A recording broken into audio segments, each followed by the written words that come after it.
Me llamo José Luis Campa, tengo 46 años y soy camionero desde los 22.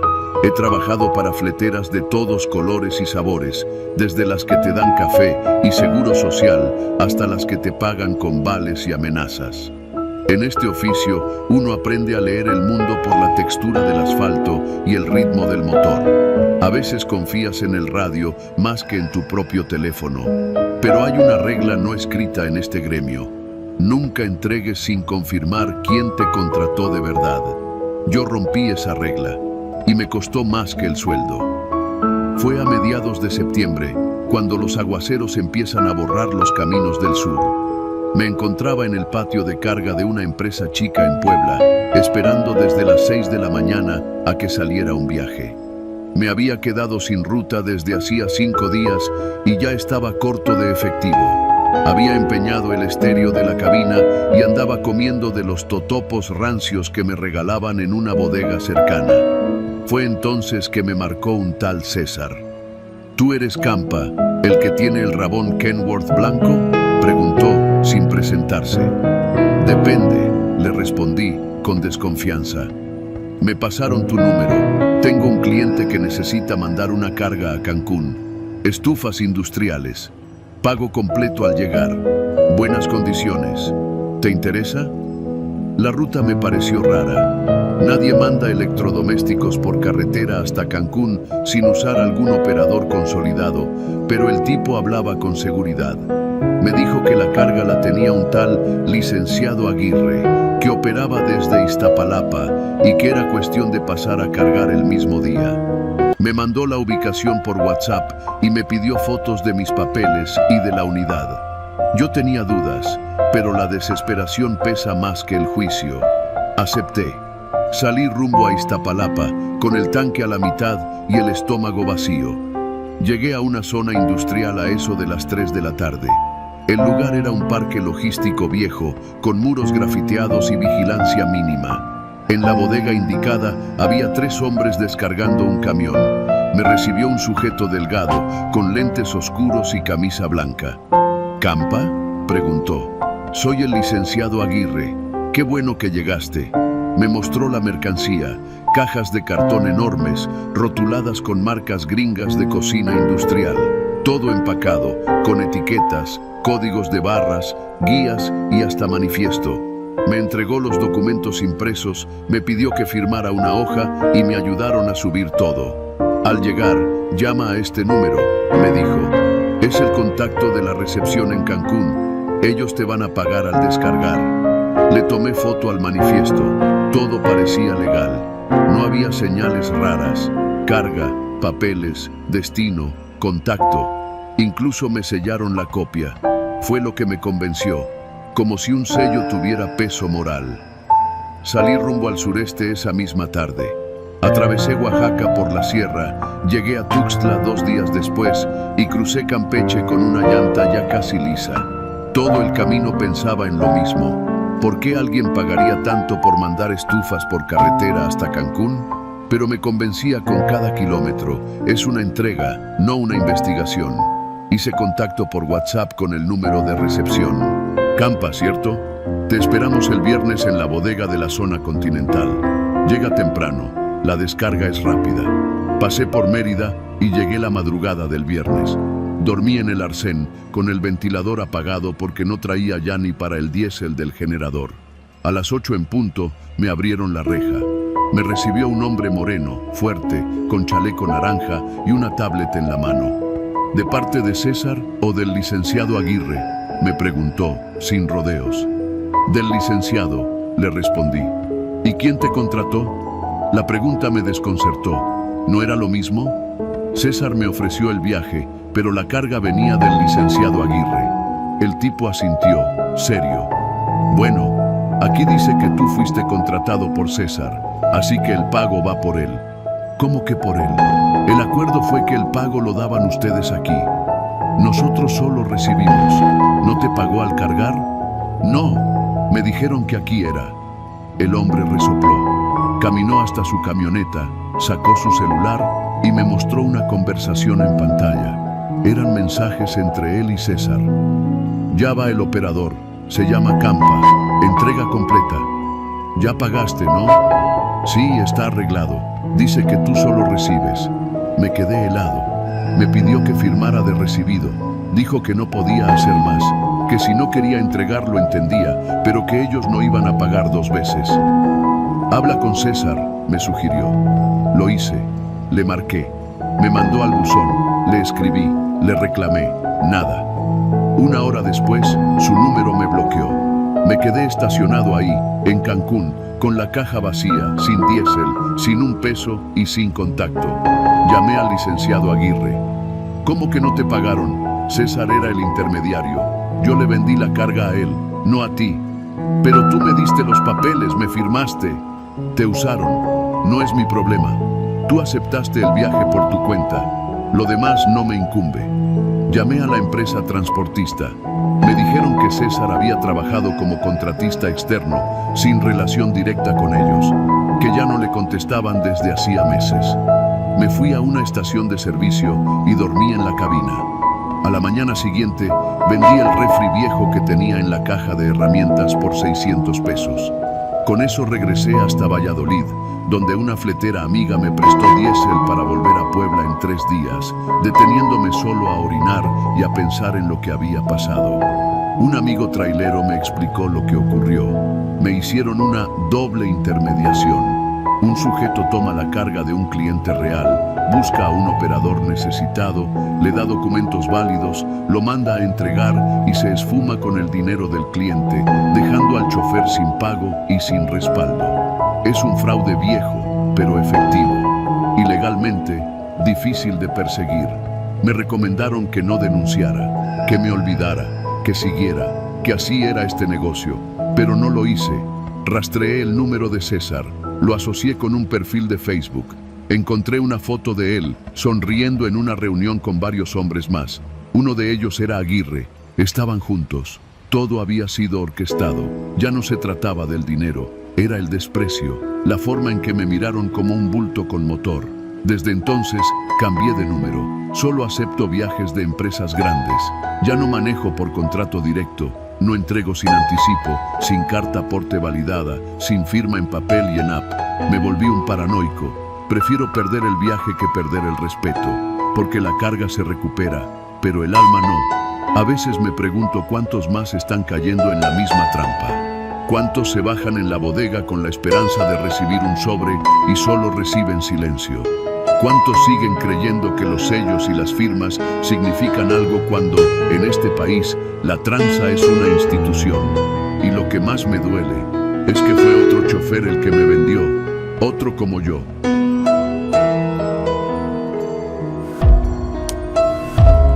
Me llamo Miguel Ángel Valadez. Tengo 36 años, 2 hijos, una deuda con Coppel y más de 15 años al volante de un tráiler. Mi vida no tiene lujos, pero al menos hasta hace poco tenía certeza. Sabía que si manejaba bien, entregaba a tiempo y no me metía en problemas, regresaría a casa. Eso cambió por culpa de un cliente y de una póliza. Trabajo para una empresa transportista ubicada en Tultitlán, Estado de México. No es de las grandes, pero tiene buenos contactos con aseguradoras y clientes industriales. Yo suelo manejar rutas al norte, pero esa vez me asignaron una entrega de solo 3 días, de Tultitlán a Monterrey, con escala técnica en San Luis Potosí. Carga, equipo de cómputo industrial, marca japonesa, paletizado y asegurado. El cliente era un tal Grupo Noreste S.A. y según el jefe de patio, era cliente nuevo pero de alto nivel. Cuídala como si fuera oro, me dijo el jefe antes de salir. El seguro de esa carga es de casi 4 millones. Salí un miércoles por la mañana. Llevaba la unidad 109, un tractocamión con caja refrigerada, aunque iba vacía de frío, y doble candado electrónico. Todo bien. Lo raro empezó en Querétaro, cuando en la autopista vi que una camioneta blanca me seguía desde hacía rato. No iba muy pegada, pero cada que cambiaba de carril, lo hacía también. Pensé que era paranoia. Todos en el gremio nos acostumbramos a mirar el retrovisor con miedo. La camioneta desapareció después de San Felipe, así que no le di importancia. Dormí en una pensión en San Luis Potosí, la misma de siempre. cené un burrito y me fui a dormir. A las 6 de la mañana ya estaba de nuevo en la carretera. No había nada extraño, hasta que llegué a las afueras de Saltillo. Ahí, justo antes de una curva larga, un Tsuru gris sin placas se atravesó de golpe frente al tráiler. Pisé freno con todo, chirriaron las llantas, sentí cómo la carga empujaba desde atrás. Detuve el camión a centímetros del auto. Bajé, encabronado. ¿Qué les pasa, cabrones? ¿Quieren que los aplaste? Del Tsuru bajaron 3 hombres. Ninguno llevaba uniforme ni nada que los identificara. Uno traía una pistola al cinto. Otro llevaba una carpeta con papeles. El tercero ni habló, solo me observó como si me midiera. Tranquilo, jefe, dijo el de la carpeta. Es un operativo de inspección de ruta. Muéstrenos tu carta aporte. Se la di. La revisaron. Se fueron a la parte trasera y revisaron los candados. Luego hablaron entre ellos en voz baja. Regresaron y me devolvieron la carta. ¿Todo bien?, pregunté. Sí, pero vamos a escoltarte. Tenemos indicios de robo en la zona y esta carga está marcada como valiosa. ¿Escoltarme cómo? Vamos detrás de ti, no te preocupes. Me subí al tráiler con el estómago revuelto. Nunca supe si eran halcones, agentes sin uniforme o algo peor. Durante casi 30 kilómetros me siguieron. Luego, en una desviación rumbo a una bodega marcada como Cedis Noreste, se adelantaron y me hicieron señas para entrar. Yo sabía que la entrega era en un parque industrial de Monterrey, no ahí. Pero el tipo que me recibió, un tal ingeniero Vargas, tenía la misma razón social que aparecía en la carta de entrega. Me mostraron la firma del documento, la hoja con el número de guía y una supuesta orden de descarga anticipada. Cambio de punto de entrega, me dijeron. Hubo un problema en el parque industrial, pero tranquilo, esto ya está autorizado. Llamé al jefe de tráfico, no contestó. Llamé al coordinador, tampoco. Confié, porque todo parecía legal. Me abrieron la caja, descargaron los pallets con cuidado, como si de verdad supieran lo que hacían. Firmaron la entrega, me dieron copia sellada, me invitaron un café y me fui. Al día siguiente, ya en Tultitlán, entregué todos los documentos y firmé la bitácora. El jefe ni me saludó, solo me dijo, ve a descansar, bien hecho. Pasaron 2 días. El sábado, a las 6 de la mañana, llegaron 2 patrullas a mi casa. Me esposaron delante de mis hijos. Me acusaban de robo con agravantes. Según la denuncia del cliente, yo nunca llegué al destino en Monterrey, que el camión había desaparecido durante 6 horas del GPS y que cuando reapareció ya no tenía carga, que el punto de entrega real jamás recibió nada y que yo, como conductor, había falsificado la entrega y la firma. Yo no entendía nada, les conté todo, del Tsuru, de los tipos, del cambio de punto de entrega. Les di la dirección exacta, pero cuando mandaron a investigar, la bodega estaba vacía, cerrada, sellada con cinta negra, desmantelada. Me dejaron incomunicado 2 días. La empresa no me mandó abogado. Fue mi esposa la que pagó una consulta legal con lo poco que teníamos. Mi defensor era joven, novato, pero hizo las preguntas correctas. Investigó la razón social del cliente.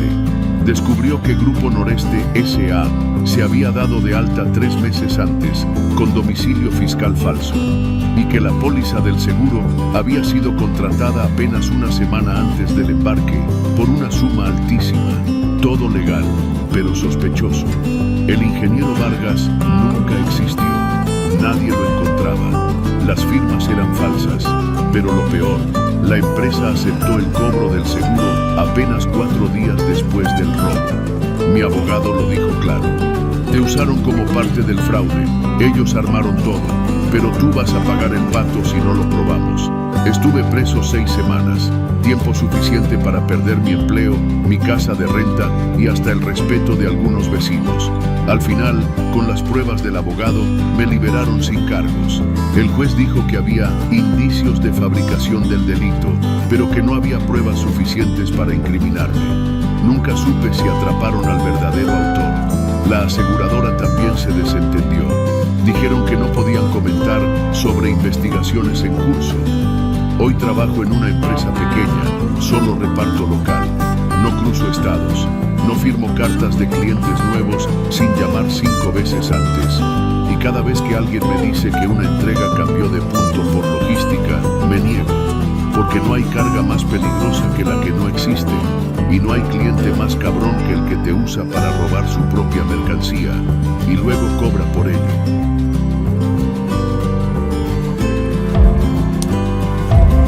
Me llamo Esteban, tengo 46 años y toda mi vida he manejado camión. No soy de los que presumen rutas largas ni cabinas con pantallas. Soy de los de antes, de los que comen en fondas, duermen con una navaja al lado y revisan la presión de las llantas como si fuera cuestión de vida o muerte. Porque a veces lo es. Hace 2 años, después de que se me descompusiera el viejo Dina con el que trabajé media vida, entré a una empresa mediana de transporte en Querétaro. Buen sueldo, unidades recientes, seguro de vida, lo básico. Nada de lujos, pero cumplidores. Hacíamos rutas nacionales para varias empresas, alimento para mascotas, papel higiénico, electrodomésticos, lo que cayera. Casi todo era sencillo. Hasta que conocí a Don Ciro. Era uno de esos clientes que no se te olvidan. 50 y tantos, camisa fajada, botas limpias. Dueño de una empresa de electrónicos en Iztapalapa, según decían. Me tocó llevarle mercancía 2 veces antes del viaje en cuestión.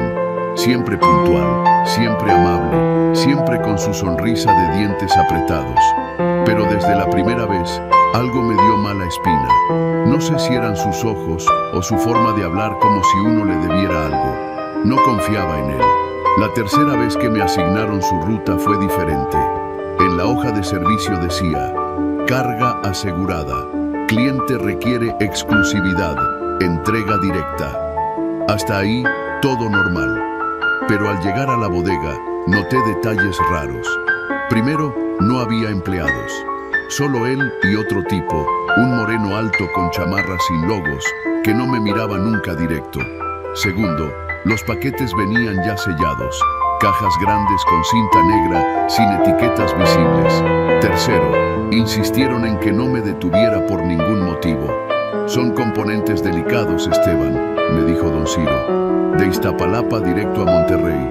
No gasolineras, no paradas, no revisiones. Te llenamos el tanque, llevas el refrigerio y lo que necesites. Ya te lo pagaron, ¿no? Me lo habían pagado, sí. Doble tarifa. Hasta ahí dije que sí. Pero mi instinto se empezó a prender.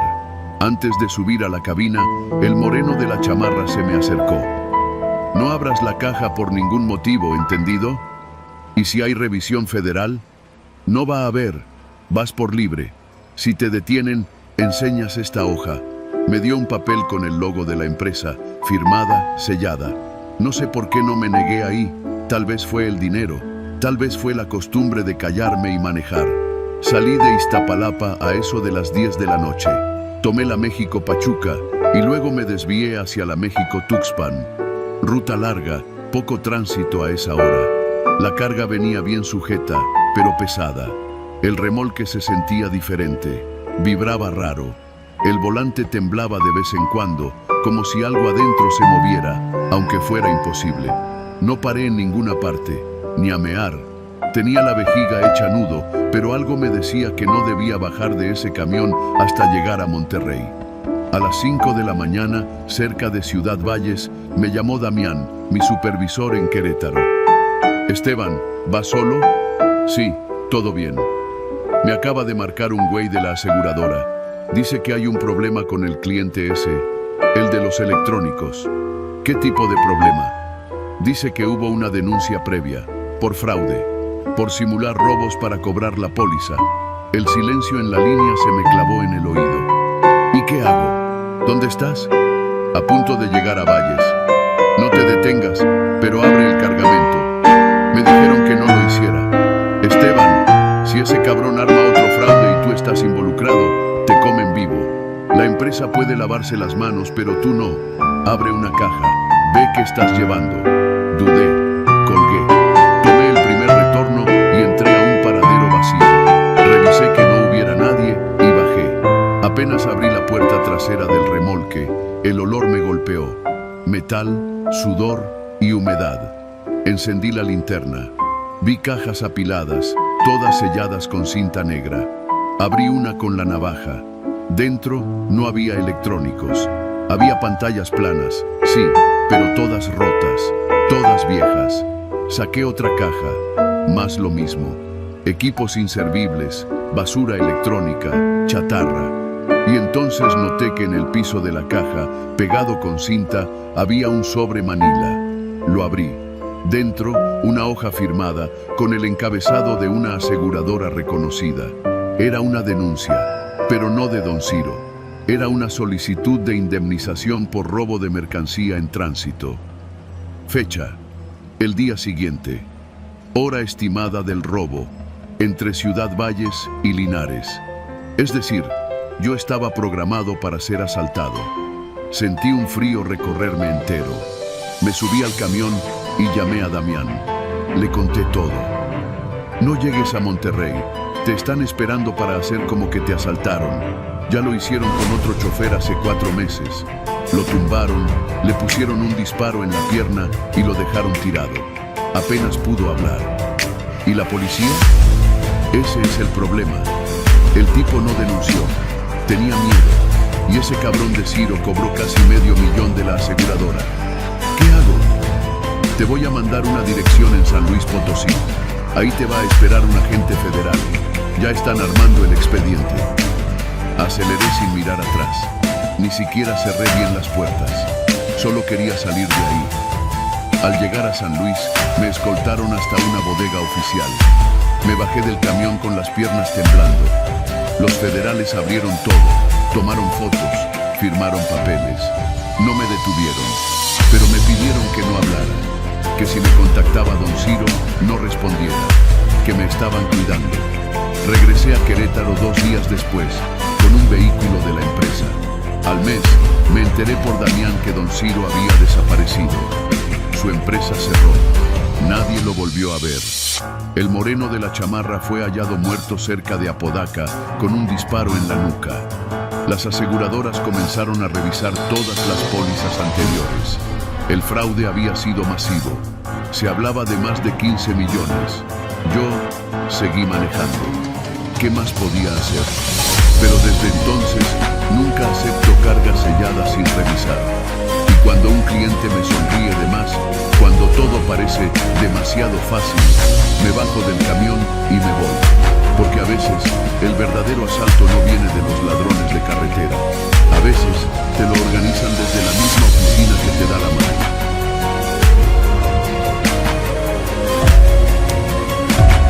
Soy Leobardo Rodríguez, 48 años, chofer de tráiler desde que tenía 19. Conozco el país de punta a punta. He dormido en gasolineras, comido en fondas perdidas entre cerros y visto cosas en la carretera que muchos no creerían aunque las tuvieran de frente. Pero si algo aprendí es que lo más peligroso allá afuera no siempre es la curva, el bache o el clima. A veces el verdadero riesgo lleva uniforme. Lo que voy a contar ocurrió hace menos de un año, en una ruta que conozco bien, de Toluca a Villahermosa, atravesando todo Veracruz. Me había tocado llevar 2 tarimas de productos farmacéuticos, bien aseguradas y con guía en regla. Salí de madrugada para evitar tráfico en la capital, pasé Puebla sin contratiempos y al llegar a Córdoba me orillé en una gasolinera para dormir un par de horas. A eso de las 8:30 seguí la ruta por la libre, como a veces me indica el patrón para ahorrarse las casetas. Justo antes de llegar a Cosamaloapan, me topé con un retén de la Guardia Nacional, 4 patrullas, conos y 2 agentes parando vehículos. Uno de ellos me hizo la seña. Apagué el motor, bajé el vidrio y me puse el chaleco. «Buenos días, jefe», saludó con tono seco. «¿Documentos?» Se los pasé. Licencia federal, tarjeta de circulación, carta aporte, todo en orden. Revisó sin decir nada.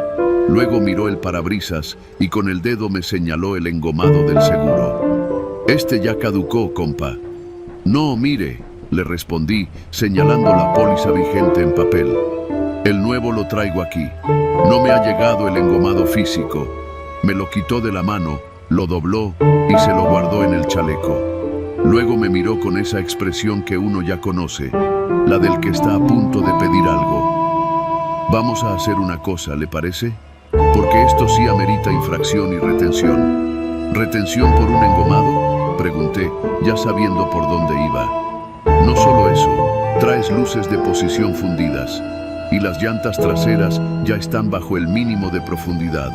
Todo era mentira. Acababa de pasar la revisión mensual de la empresa y mi tráiler estaba en excelentes condiciones, pero eso no importaba. Ya me había metido en su juego. Mire, jefe, yo lo único que quiero es seguir mi ruta. No estoy en falta. Eso díselo al juez cívico si quieres. El otro agente se acercó, uno más joven, pero con el mismo rostro de complicidad. Me miró el tablero, el estante, el asiento del copiloto. ¿Y el extintor?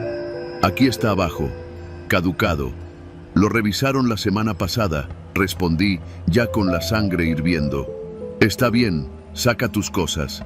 El camión queda detenido, hay que remitirlo.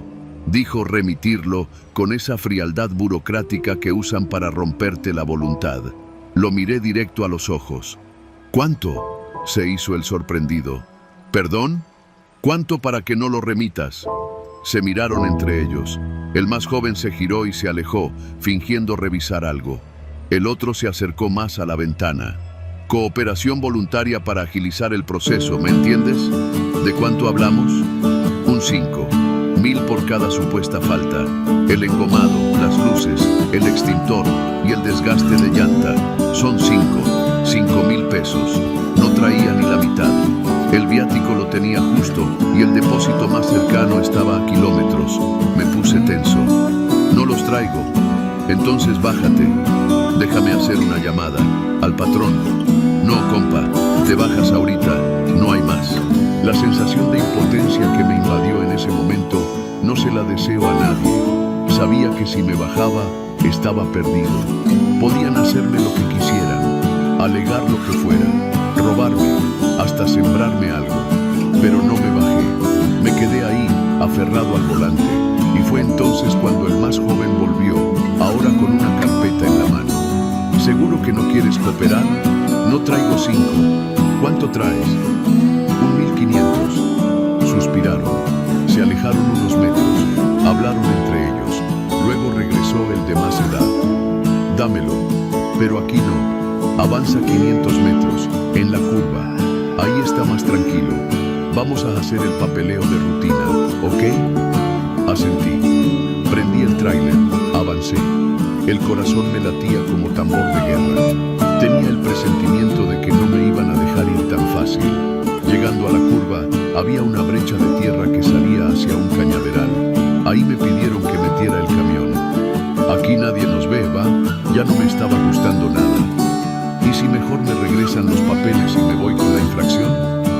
El más joven sacó una pistola de la funda. No la apuntó, pero la mostró como quien enseña un dado de dominó sobre la mesa. ¿Y si mejor no preguntas tanto? Saqué los 1.500, se los tendí. Solo eso traigo. El de más edad lo tomó, lo contó. Luego sacó una bolsa negra del pantalón. Súbete al camarote. ¿Para qué? Checar que no traigas otras cositas. ¿Revisamos todo o no revisamos nada? La sangre se me fue a los pies. Ahí no hay nada. Entonces no hay bronca. Sube. No tenía opción. Subí. Dejé la puerta abierta. El tipo se quedó abajo, revisando los compartimentos. Vi por el retrovisor cómo el otro vigilaba desde la parte trasera, apuntando hacia el monte. El agente entró conmigo. Cerró la puerta detrás de él. Ahí fue cuando todo cambió. Sacó una navaja del cinturón. No grande, pero lo suficiente para cortar piel. Dame el celular. Se lo di. PIN. Se lo dicté. Revisó rápido. Buscó algo. Luego me miró. ¿Y las fotos de la carga? No traigo. No mientas. Todos toman. No traigo. Se enojó. Me golpeó con la navaja en la frente. No me cortó, pero me dolió. Me hizo sangrar. La ira me invadió. Pero me controlé, porque si me defendía, me mataba. Volvió a revisar. encontró una carpeta de PDF que decía Control de entregas. La abrió. Era solo eso: guías, horarios, rutas. ¿No te gusta tomar fotos, eh? No respondí. Pues ahora vas a tomarte una, para que sepas que ya cooperaste. Y no se te olvide que ya estás en el mapa. Sacó su propio celular. Me tomó una foto, sangrado y con cara de miedo. Listo, ya puedes irte. Salió sin decir más. Minutos después, me devolvieron los papeles. No los habían dañado. Solo uno de ellos tenía una marca nueva. Un punto rojo junto al número de serie. Lo noté mientras arrancaba. No pregunté. No dormí esa noche. Manejé directo hasta Villahermosa sin parar. Al llegar, me encerré en la pensión del cliente y borré todo lo que pudiera vincularme con esa ruta. Desde entonces, evito pasar por esa zona. Le cambié al GPS los tramos preferidos. Invento pretextos para ir por autopista, aunque salga más caro. Mi patrón no lo entiende, pero me deja hacerlo. Le dije que me asaltaron, y no mentí, porque eso fue un asalto con uniforme, con protocolo, con lenguaje técnico. Pero al final, el mismo miedo, la misma amenaza, la misma sensación de que tu vida vale menos que un depósito en efectivo. Y la próxima vez, puede que no te dejen ir, porque no hay peor mordida que la que empieza con sonrisa y termina con sangre.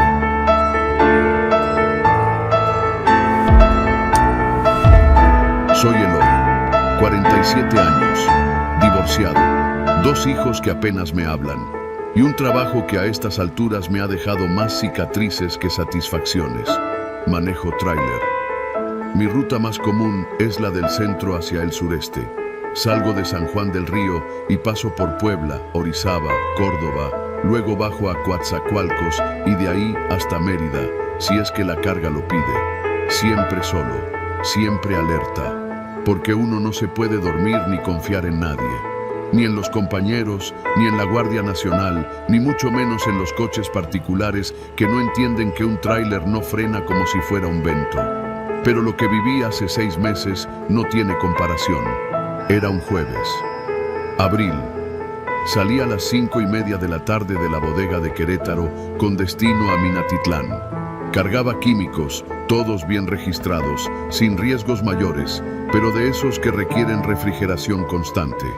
Por eso, no podía detenerme más allá de 20 minutos en cada parada. El cliente lo dejaba claro. Si hay un retraso, te descontamos. Así es este negocio. Pasando la caseta de Puebla, ya cuando la tarde comenzaba a tornarse naranja, lo vi por primera vez. Una moto itálica, negra, sin placas. Patanilla de esas que parecen armadas con piezas robadas, sin retrovisores, sin escape. El tipo que la manejaba llevaba un casco sin mica, con unas letras pintadas con plumón que decían «Muerte al que se cruce». Rebasó por el acotamiento a toda velocidad, zigzagueando entre coches como si el asfalto fuera suyo. Pensé, otro loco más. Uno aprende a ignorarlos. A veces, incluso uno reza por ellos, por si acaso no llegan vivos a la noche. Pero lo que no sabía es que este no era cualquier loco. Este me iba a seguir, me iba a cazar. A unos 20 kilómetros de Córdoba, el tráfico comenzó a hacerse más denso. No por accidentes, ni por lluvia, sino porque era justo la hora en que las carreteras se saturan, entre 7 y 9 de la noche, cuando todos quieren llegar a su destino antes de que oscurezca. Yo iba en el carril derecho, respetando los límites, sin buscar problemas. De pronto, el de la patanilla apareció frente a mí, sin avisar, sin señales. Se metió de golpe y se frenó. No fuerte, pero lo suficiente para que yo tuviera que pisar el freno de aire y sentir el golpe seco del peso desplazándose. No fue un incidente grave, pero sí innecesario. Pensé que se había equivocado, que no me había visto, pero no, lo volvió a hacer, y luego otra vez. En cada ocasión frenaba con más fuerza, obligándome a reducir casi a cero en una carretera de bajada. Cuando intenté cambiar de carril, él también lo hacía. Me estaba bloqueando. No sabía si quería hacerme enojar, provocar un choque o solo demostrar que podía joderme porque sí. La cuarta vez que lo hizo, casi me llevo su llanta trasera. Se me fue el alma al suelo. Tocó el claxon, se volteó hacia mí y me hizo una seña obscena con los dedos. Después se fue al acotamiento y bajó la velocidad, como esperándome. No quise pasar. Me quedé detrás de un tráiler de doble remolque, usando a ese conductor como escudo, intentando mantener la calma. Pero el tipo no se fue. Más adelante, en un tramo despoblado entre Cuitláhuac y La Tinaja, el tráfico volvió a fluir. Pensé que el motociclista se habría aburrido. Me relajé un poco. Puse un norteño en bajo volumen y me concentré en no quedarme dormido. Pero de pronto vi que la patanilla me rebasaba otra vez. Ahora llevaba algo en la mano, una piedra, no grande, pero lo suficiente para causar un daño. Me la lanzó directo al parabrisas. El impacto fue seco, una estrella en el vidrio, justo a la altura de mis ojos. Frené en seco. Toqué el claxon varias veces. Él se paró adelante, bajó de la moto y se quedó viéndome. Desafiante, como si esperara que bajara del tráiler a pelear. Ni loco. Solo lo observé desde arriba, con la adrenalina a tope y el cerebro dándome vueltas. Me temblaban las manos. El tipo comenzó a gritar algo, pero no lo escuché. Luego subió a la moto, se dio media vuelta y se fue. Tranquilo. Pensé en reportarlo al 911, pero ¿qué les iba a decir? Una itálica negra sin placas me está acosando en la carretera, que casi me hace chocar. Nadie iba a mover un dedo. Media hora después, paré en una gasolinera. La necesitaba. Bajé a respirar, a lavarme la cara. El empleado me vio raro. ¿Todo bien? Solo un idiota en moto. ¿El de la itálica sin placas? Sí, ¿lo conoces? Ese cabrón se la pasa jodiendo traileros. Ya causó un accidente hace como 3 semanas. No lo han atrapado porque nunca se detiene. Y siempre regresa por el mismo tramo. ¿Y nadie hace nada? Dicen que el tipo es hijo de alguien pesado, que se cree intocable, que ya lo denunciaron varias veces, pero no pasa nada. Sentí que me hervía la sangre. Salí de ahí con las luces altas, nervioso. Seguía pensando en el tipo, en su cara de burla, en la piedra, en la posibilidad de que regresara. Y sí, regresó. En un tramo oscuro, sin luz ni señal de celular, lo vi de nuevo.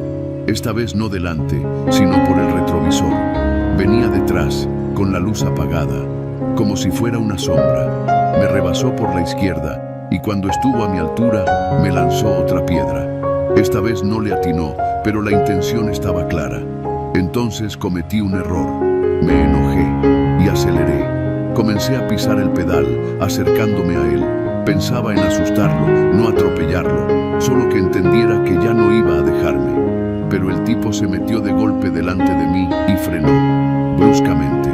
Yo no alcancé a frenar, lo arrollé. No fue como lo imaginaba, no fue rápido ni limpio. El tráiler lo golpeó y su cuerpo voló como trapo. La moto se arrastró varios metros y luego el silencio. Frené por completo y bajé. La escena era espantosa. El casco estaba lejos, la moto partida y él, bueno, ya no se movía. No sabía qué hacer. No tenía testigos. No tenía pruebas de todo lo que había hecho antes. Llamé al número de emergencias. La voz me pidió que me quedara ahí. Media hora después, llegaron 2 patrullas y una ambulancia. Revisaron el cuerpo. Muerto. Confirmado. Uno de los oficiales, joven, con cara de no haber dormido bien, me hizo a un lado. ¿Tú lo arrollaste? Sí, pero fue él. Él me venía acosando, me tiró piedras, me hacía frenadas, lo juro. ¿Testigos? No. ¿Grabaciones? No. Mi dashcam no graba, solo transmite. ¿Algo que respalde tu versión? Solo lo que ha dicho la gente en la gasolinera. Él ya lo había hecho antes. El oficial asintió, sin emoción. Hizo unas llamadas, me pidió documentos, todo normal. Luego, mientras los paramédicos se llevaban el cuerpo, se me acercó. ¿Sabes quién era? No. Era hijo de un comandante, un tal Leiva, de la Ministerial de Veracruz. Sentí que se me iba el alma del cuerpo. ¿Voy a tener problemas? El oficial me miró un rato y luego, muy despacio, dijo: no, si desapareces de aquí antes de que llegue el comandante. No te vimos, no estuviste, no existes. Lo entendí. Subí al tráiler, me fui. Esa noche no dormí. Esa semana no comí bien. Cada ruido me sobresaltaba. Cada llamada me parecía sospechosa. Pero nada pasó. Nadie vino por mí. Nadie me acusó. Nadie me buscó. Quizá el oficial tenía razón. Quizá me dejaron ir porque sabían que su hijo era un enfermo. O quizá era una trampa. Todavía no lo sé. Pero desde entonces, cuando veo una patanilla acercarse por el retrovisor, freno. Me orillo. Lo dejo pasar. Porque en este país, a veces la carretera no te mata con un choque, te mata con un apellido.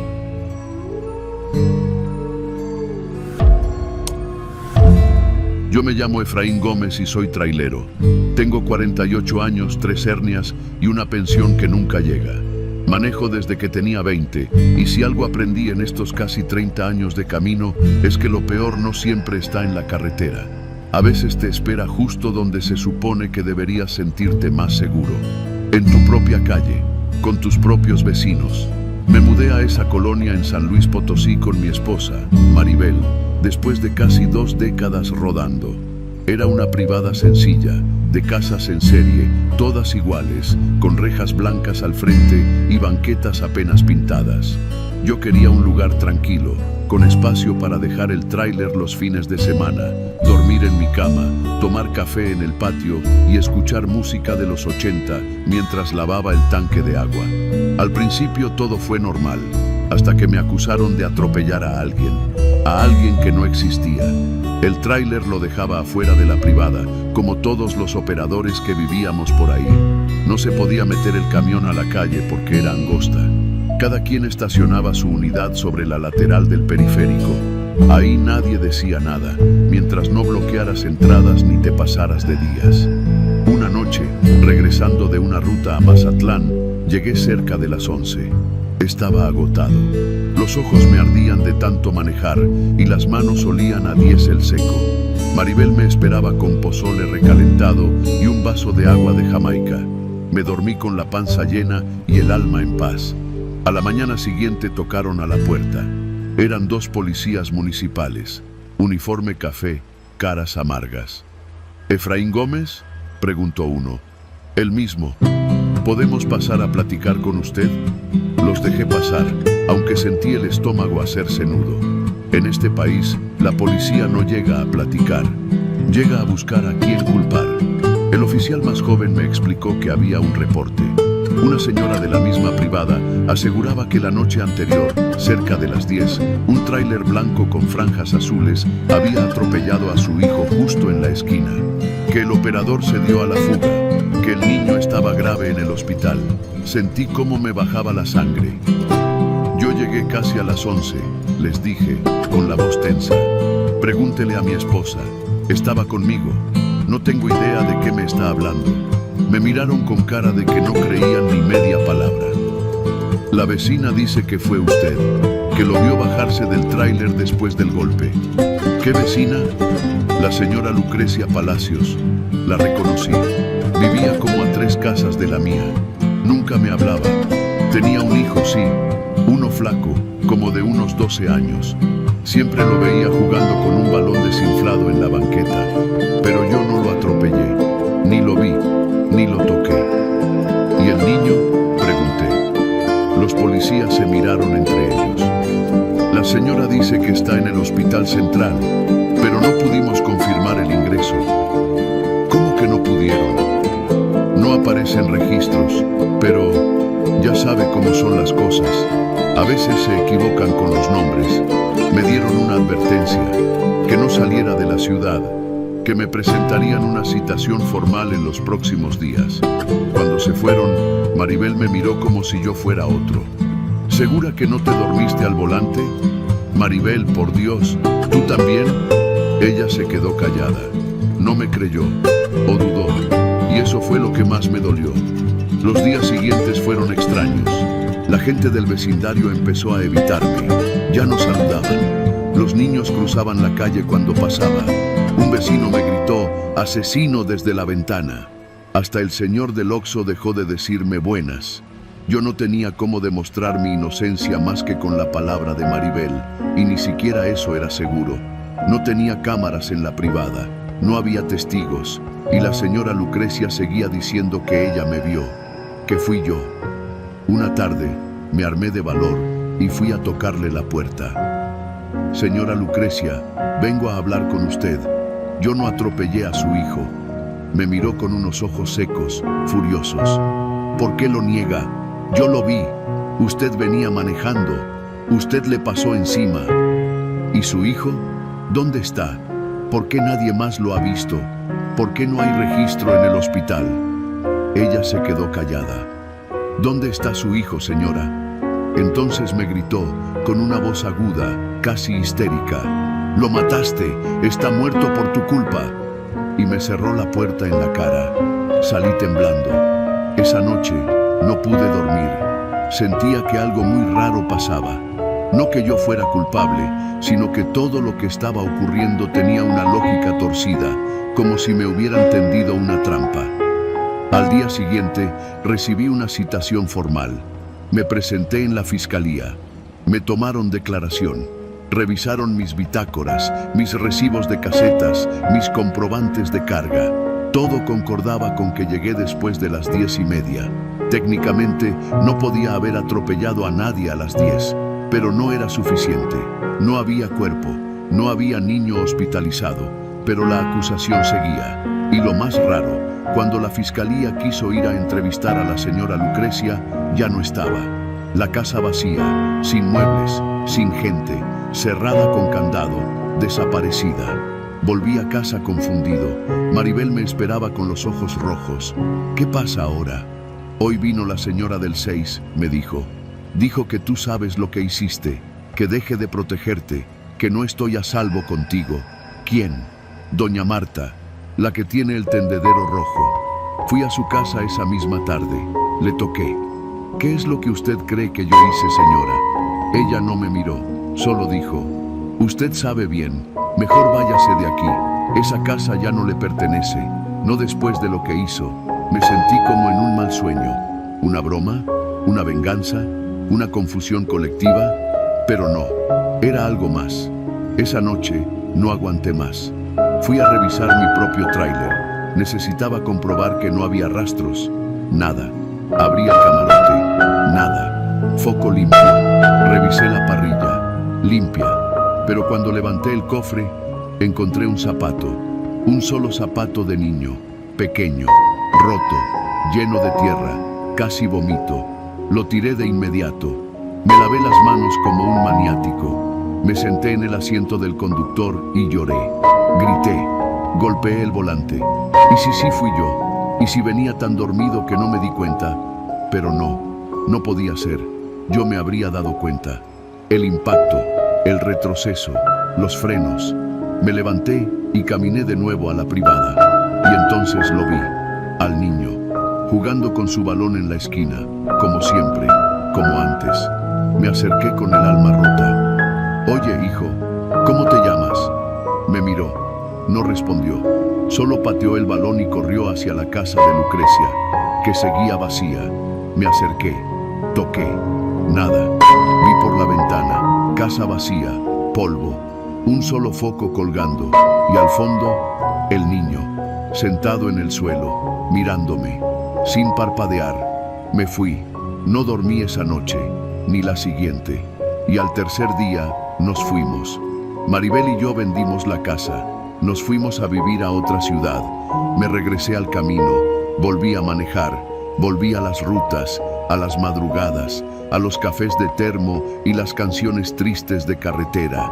Pero cada tanto, cada vez que cruzo una privada parecida, veo a ese niño jugando solo, esperando a que alguien más lo atropelle o a que alguien más lo recuerde.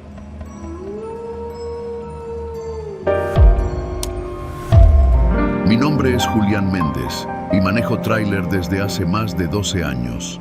Nunca pensé que un simple malentendido, una tontería de tránsito, una de esas cosas que a todos nos han pasado manejando, podría ponerme al borde de perderlo todo. Hoy tengo miedo de tocar mi celular, de ver mis redes, de contestar una llamada desconocida. Vivo con paranoia constante, y no por cosas que vi en la carretera, ni por robos, ni por asaltos. Lo que me pasó fue distinto. Fue más sucio, más lento, más venenoso. Fue un linchamiento virtual. Todo empezó una tarde de jueves, poco después de las 5. Estaba saliendo del Parque Industrial Bernardo Quintana, en Querétaro, después de entregar una carga de electrodomésticos.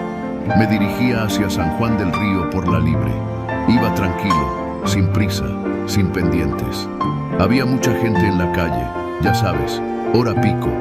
Yo manejaba con cuidado, como siempre, más por el tamaño del camión que por otra cosa. No puedes darte el lujo de un error cuando llevas un monstruo de 20 toneladas. Fue en un semáforo de la colonia Santa Rosa Jáuregui donde ocurrió el incidente. Yo estaba en el carril izquierdo, esperando que se pusiera en verde. A mi derecha, una muchacha en un Chevy rojo empezó a avanzar antes de tiempo, como si le urgiera salir disparada. Apenas se movió, el semáforo cambió y yo arranqué. Ella quiso meterse en mi carril justo cuando yo ya había tomado el giro. No hubo choque, ni golpe, ni mucho menos un accidente. Solo se escuchó el chillido de sus llantas frenando en seco y un leve roce de su espejo contra mi defensa lateral. Nada grave. Apenas se dobló un poco el espejo, ni la pintura se rayó. Pero entonces vi por el retrovisor que bajó del coche furiosa, grabando con el celular en la mano. «¡Estúpido! ¡Casi me matas!», gritó. Me detuve. Bajé la ventanilla. Intenté calmarla. «No te vi, señorita. Ibas muy pegada. Pero no pasó nada». «No me llames señorita, imbécil. Me pudiste matar. ¿Tienes idea de lo que estás haciendo? Vas manejando una bestia». Saqué mi teléfono para tomarle una foto a su coche, por si intentaba sacar ventaja con el seguro. Pero entonces se acercó a mi puerta, siguió grabando y soltó la frase que me destruyó. «Este pinche trailero borracho casi me mata. Lo voy a subir a TikTok. Compartan, raza. Miren lo que tenemos que soportar las mujeres. Ni un espejo me dejó. Yo no estaba borracho, ni siquiera cansado. Pero en la grabación no se veía eso. Solo un tipo con cara de «me vale madre» en la cabina de un tráiler y una mujer joven, nerviosa, acusando. La proporción era brutal. Y en redes sociales los juicios se emiten en segundos. Esa noche dormí en el parador de San Juan del Río. No le di mucha importancia. Pensé que era otra de esas discusiones absurdas de tránsito que se olvidan al día siguiente. Hasta que desperté y abrí mi celular. Tenía más de 100 mensajes en WhatsApp. Muchos eran de mis compañeros, otros de números desconocidos. Algunos me insultaban, otros me mandaban capturas de pantalla. El video de la chica ya tenía más de 200,000 me gusta en TikTok y había sido compartido en Facebook, Instagram y Twitter. Lo habían editado, cortando mis respuestas, dejando solo su grito, su cara de susto y mi rostro impasible mirando hacia el frente. Me llamaban bestia con licencia, violento, machito de carretera, asesino en potencia. Algunos se tomaron la molestia de buscar mis placas, las de la empresa, e incluso mi perfil personal en redes. Un influencer local con más de 500,000 seguidores subió una historia pidiendo que cancelaran a Julián Méndez, trailero de Querétaro que no debería tener licencia. En menos de 24 horas me habían doxeado. La empresa me llamó, no con un regaño, no con una advertencia. Me llamaron para decirme que estaban recibiendo amenazas en redes sociales, que habían publicado fotos de nuestras unidades, de nuestras bodegas, de mi domicilio fiscal. Me pidieron que no fuera a la base. Me suspendieron sin sueldo en lo que se aclara la situación. Intenté contactar a la muchacha. Le mandé un mensaje educado pidiéndole que bajara el video, que estaba siendo injusto. Me bloqueó. Luego subió otra historia. El trailero asesino ahora me acosa. Típico. Cuídense, amigas. Intenté hacer un video yo mismo explicando lo que realmente pasó. Lo subí a mi cuenta personal. Nadie lo vio. Solo me dejaron más comentarios de odio. Al segundo día, alguien filtró la dirección de la casa de mis padres. Ellos viven en San Juan del Río, una colonia humilde. Les dejaron basura afuera. Alguien rayó la fachada con pintura roja. Encubridores de asesinos. Tuve que sacar a mi esposa y a mi hija del departamento. Nos quedamos unos días en casa de un tío en Tequisquiapan.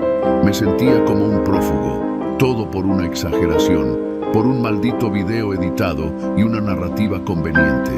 Pasaron los días. Fui con un abogado. Quería demandar por difamación. Me costó trabajo encontrar a alguien que me tomara en serio.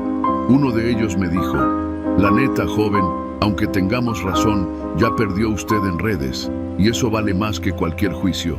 Eso fue lo que más me partió. Intenté contactar a medios, a periodistas. Nadie quiso publicar mi versión. Me convertí en una mancha. Una nota que no da clics. No hay rating en defender a un hombre que ya fue juzgado públicamente. Entonces pasó algo que no esperaba. Una noche, mientras comía solo en una fonda de carretera, un chofer se me acercó. Alto, moreno, con tatuajes visibles. Me miró de reojo. Tú eres el del video, ¿verdad? El trailero asesino.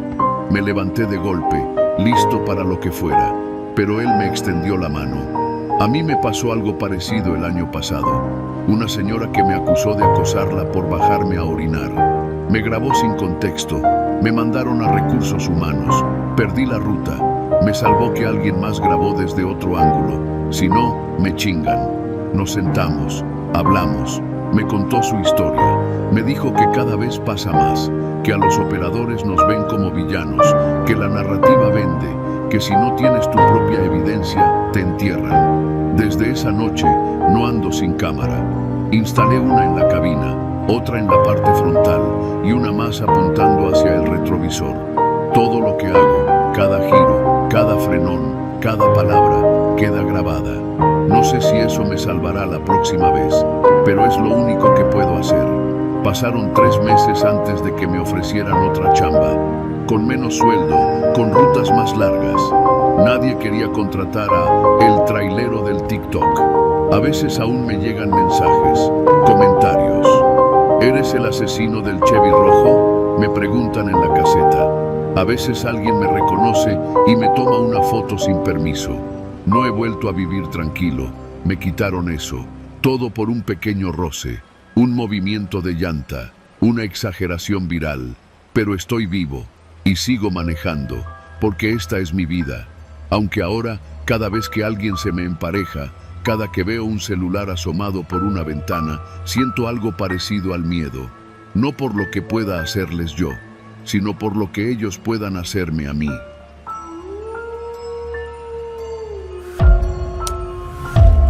A estas alturas, ya aprendí que los sustos más cabrones no vienen de lo sobrenatural. No son los fantasmas, ni los ruidos raros en la noche.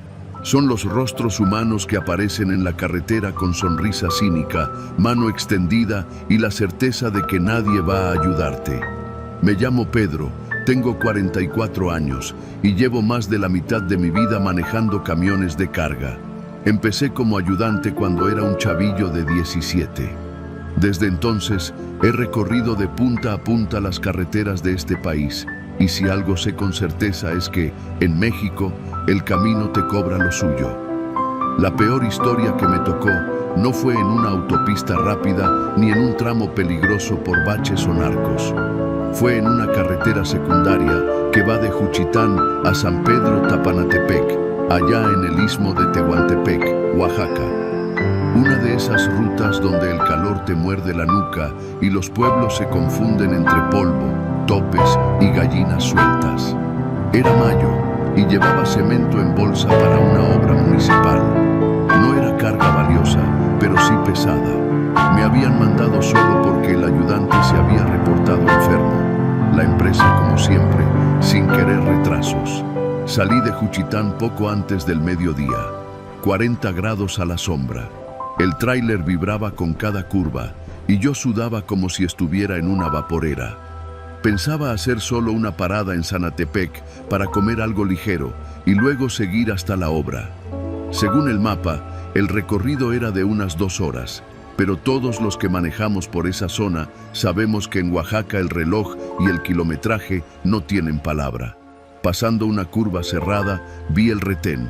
Bueno, no era un retén oficial, pero tenía conos naranjas, un par de tambos pintados de negro y rojo y una lona colgada entre dos palos que decía Sindicato Autónomo de Cargadores del Istmo. Unidad, trabajo y justicia para el pueblo. Bajo la lona había una mesa plegable, dos hombres sentados en sillas de plástico y uno más con chaleco rojo parado justo en medio del camino, con el brazo alzado en señal de alto. A su lado, una hielera, una bocina que apenas sonaba con banda norteña y una camioneta vieja sin placas. Me orillé. El tipo se acercó. Un güey moreno, corpulento, de bigote tupido y mirada dura. En el pecho traía un gafete colgado con un logo hecho al aventón y su nombre escrito a mano. César T., secretario de cuotas. Buenas, patrón, me dijo, dándome un golpe suave en la puerta con los nudillos. Aquí andamos apoyando al sindicato. Solo es una cuota mínima para el paso. 150 pesos por tonelada. Me reí. Pensé que era broma. 150 por tonelada. ¿De qué hablas? De lo justo, patrón, dijo, ya sin sonreír. Aquí se respeta al trabajador local. Si traes carga y pasas por nuestras tierras, aportas. Son 20 toneladas. Estás hablando de 3,000 pesos. Y no hay ticket, es donación voluntaria. Pero si no pagas, pues no pasas. ¿Tienes identificación? ¿Algún documento de la SCT? Pregunté, aún con voz firme. El hombre se agachó, se asomó a la cabina y me miró directo a los ojos.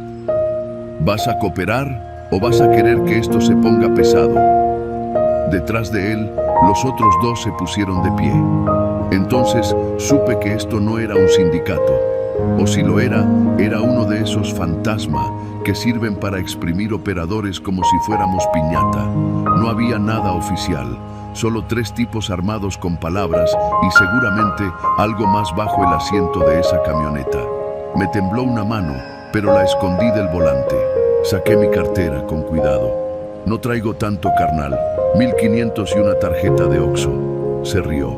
Virginia, pero que no se repita. Aquí el paso es parejo.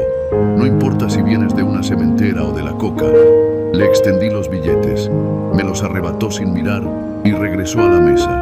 Golpeó 2 veces el tambor y uno de los otros quitó el cono que bloqueaba el carril. Avancé despacio. Sentía las tripas revueltas, no tanto por el dinero, sino por la impotencia, por saber que no podía hacer nada, y peor, que nadie más iba a hacer nada. 20 kilómetros después, me paré en una tiendita rural a cargar agua. La señora que atendía, una viejita de rebozo gris, me saludó como si me conociera. ¿También te pararon los del sindicato?, preguntó sin rodeos. Asentí. No más cuídese, esos no son sindicalistas, son los mismos de siempre, pero con otra camiseta. Antier balearon a uno que no quiso pagar. Lo bajaron del camión, lo golpearon y el cargamento desapareció. ¿Y nadie hace nada? ¿Quién va a hacer? ¿La policía? Si hasta los invitan a las posadas. Llegué al destino final casi al anochecer, con el alma llena de coraje. Descargué, firmaron los papeles y me fui a dormir en el camarote del tráiler, pero no pude pegar ojo. Y ahí fue donde empezó lo realmente feo. Esa noche, alguien tocó la puerta del tráiler. Eran casi las 3 de la mañana. Desperté sobresaltado. Abrí la cortina con cuidado. Afuera, parado junto a la llanta delantera, estaba el mismo tipo del sindicato. César, sin el chaleco, sin la sonrisa. No debiste decir nada en Sanatepec, dijo en voz baja. Ya supimos que hablaste con la vieja. Me levanté de un brinco, cerré con seguro. Busqué el radio de la empresa, pero no había señal. Tampoco línea en el celular. Golpes en la puerta. No te vamos a hacer nada, Pedro, pero te vamos a enseñar a quedarte callado. Encendí el motor. El rugido retumbó en el terreno. Aceleré sin ver. El tráiler se movió. Escuché gritos, cristales rotos, llantas derrapando sobre tierra. No miré atrás. No paré hasta llegar a la base en Salina Cruz. Me encerré en la oficina del coordinador y conté todo. ¿Su respuesta? Ya sabíamos de esos. No eres el primero, ni serás el último. Pero no nos conviene hacer escándalo. Esta región es muy sensible. Mejor déjalo así. No volví a manejar por esa ruta, ni solo, ni acompañado. Cambié de empresa, luego de giro. Hoy manejo una camioneta de reparto para una cadena de farmacias. Nunca más tráiler, nunca más carretera libre por el sur. Todavía sueño con esos ojos bajo la lona, con ese logo falso, con ese sindicato que no defiende a nadie y que sin embargo nadie toca. Y cuando veo una pluma alzada o un cono naranja, el estómago me da un vuelco, porque sé que hay cuotas que no se pagan con dinero y hay caminos por los que, una vez que pasas, ya no regresas siendo el mismo.